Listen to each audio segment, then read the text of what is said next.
Merci Samuel. Il y a plein de choses à dire,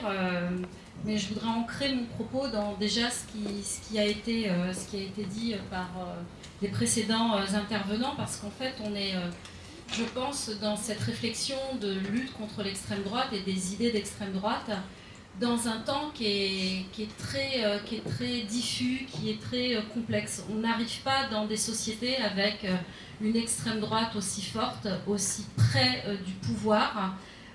juste parce que les gens sont racistes et qu'il y a un rejet de l'autre. Je pense qu'il faut vraiment qu'on essaye collectivement d'être dans une réflexion profonde, juste et de vérité pour comprendre les phénomènes et les mouvements qui sont en jeu dans la société française aujourd'hui. Comme tu le disais, Samuel, moi au départ, je suis une militante féministe qui se pose des questions par rapport à sa condition de femme issue d'immigration des quartiers populaires dans une société qui a une histoire et qui évolue. Et que si je veux moi-même mener mes batailles dans des perspectives républicaines, d'égalité, de liberté, de fraternité, de justice sociale, il faut que j'essaye de construire cette place, mais dans un réalisme social et politique. Et pourquoi je dis ça ? Parce qu'effectivement, au départ, c'est ma condition de femme qui me pousse à m'interroger, moi, sur mon parcours, ma condition et les batailles que je dois mener. Mais comment je dois les mener, ces batailles ? C'est toute la problématique. Et puis, de fil en aiguille, en se posant des questions, on pose aussi, de son point de vue, de là d'où on part et de là d'où on parle, un diagnostic qui a, on l'espère, enfin en tous les cas je l'espérais, vocation à peut-être poser le débat, mais dans un axe qui n'est pas l'axe habituel. Alors pour expliquer ça, je dirais, quand je dis c'est pas un axe habituel, c'est parce qu'en fait, quand on grandit dans ces années 80 avec une société qui essaye de se défaire d'une approche coloniale de l'autre, il faut toujours se replacer dans un contexte particulier. Quand vous évoquiez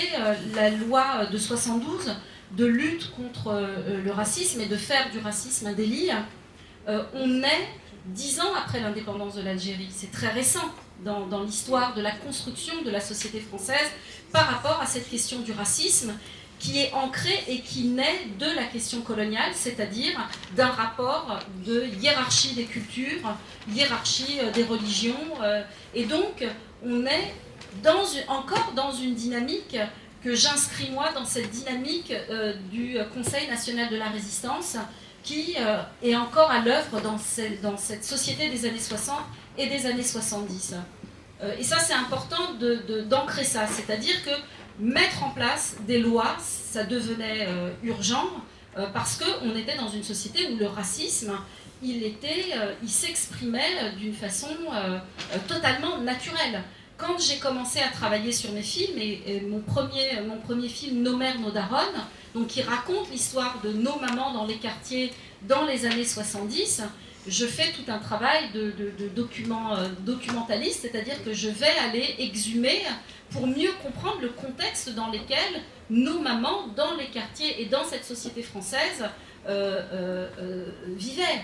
Et donc, ces lois de 70, c'était, pour nos parents, la réalité quotidienne, c'était un racisme totalement débridé. Pour nos papas, dans leur lieu de travail, où ils étaient le bougnoul, où ils n'étaient pas payés à salaire égal avec les ouvriers français. Donc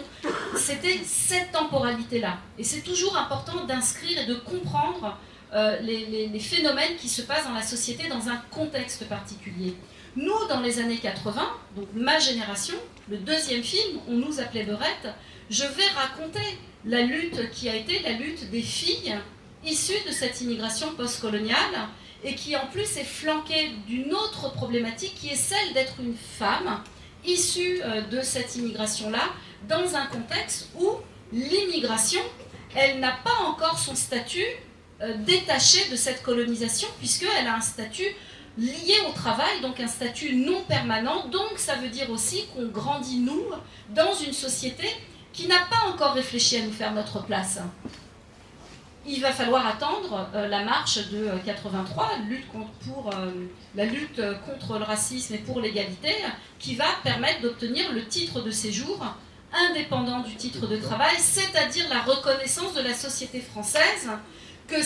ces enfants issus de cette immigration-là, eh bien, ils sont nés en France, ils vont rester en France, et c'est la première page de cette histoire en réalité postcoloniale, c'est-à-dire où nous allons être, nous, acteurs dans une société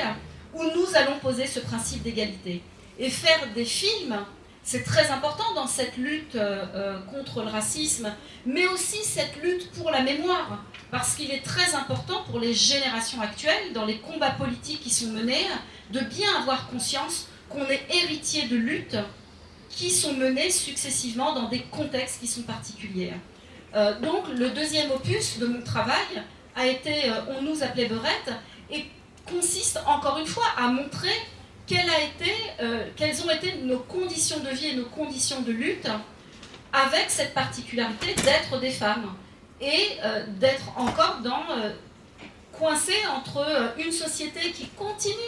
de se défaire de ce rapport de domination, donc d'aller vers ce principe d'égalité, mais tout en étant aussi nous, en tant que femmes, bloquées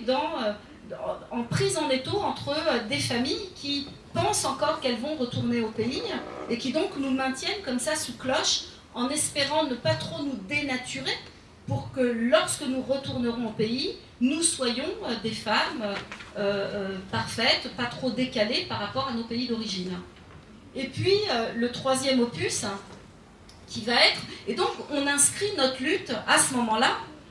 on va commencer à faire quelque chose qui est assez inédit, c'est-à-dire que nous, les femmes, dans l'ombre de cette marche d'SOS Racisme, enfin pas d'SOS Racisme, mais la marche pour l'égalité contre le racisme qui va donner ensuite, où va naître SOS Racisme, nous allons commencer à mener une lutte totalement invisible et dont la société n'a pas conscience dans ces années 80, qui va être de relier systématiquement la dynamique émancipatrice des femmes avec cette dynamique d'émancipation, je dirais, de la société, d'une histoire coloniale et de ce racisme structurel qui est ancré dans la pensée. Et donc faire ces films, c'est essayer à la fois de montrer ces luttes invisibles qui sont menées par les femmes, mais aussi de permettre de transformer les imaginaires. Parce que faire des lois, se battre, tant qu'on ne mène pas cette bataille culturelle, c'est-à-dire de transformation des imaginaires, eh bien, il manquera toujours une donnée importante dans ce combat de l'égalité et de lutte contre le racisme, l'antisémitisme, le sexisme, l'homophobie, etc. Le troisième opus, il continue cette analyse par le prisme des femmes, de l'immigration et des quartiers populaires, et il pose la question des filles aujourd'hui, de façon très contemporaine, de ce qu'est la réalité de vie et des luttes, parce que je ne pose jamais la femme comme une victime, mais comme une femme qui est une héroïne, c'est-à-dire qui est à l'assaut dans son existence d'aller vers son émancipation. Et donc, qu'est-ce que nous raconte ce troisième opus ? Eh bien, il nous raconte que finalement, ce qui s'est opéré depuis nos mères qui sont arrivées dans ces cités qui sortaient de terre, avec une éducation populaire très forte, dont nous avons bénéficié dans les années 80, je dirais qu'on est presque la dernière génération à avoir vécu vraiment dans des quartiers qui étaient organisés autour de l'éducation populaire. Eh bien, quand l'éducation populaire a été abandonnée dans les quartiers, qu'on n'a plus de mixité sociale dans les quartiers populaires, eh bien, on arrive à cette jeunesse aujourd'hui à qui on demande d'être des citoyens. On a des injonctions très fortes, on attend beaucoup de ces générations-là, alors qu'on ne leur donne pas les moyens ni d'accéder à la citoyenneté, ni même d'être dans un héritage mémoriel apaisé, parce qu'on a aussi, par un déficit d'analyse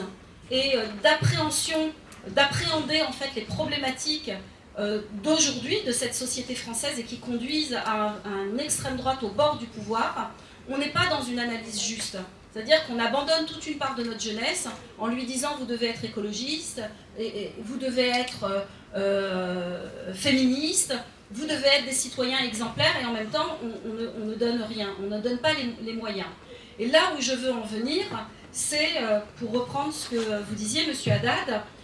effectivement la bataille, elle se mène sur plusieurs niveaux. Vous avez évoqué la question politique, et effectivement, on doit être très fort politiquement. Et être fort politiquement, c'est avoir une analyse juste. Intégrer la dimension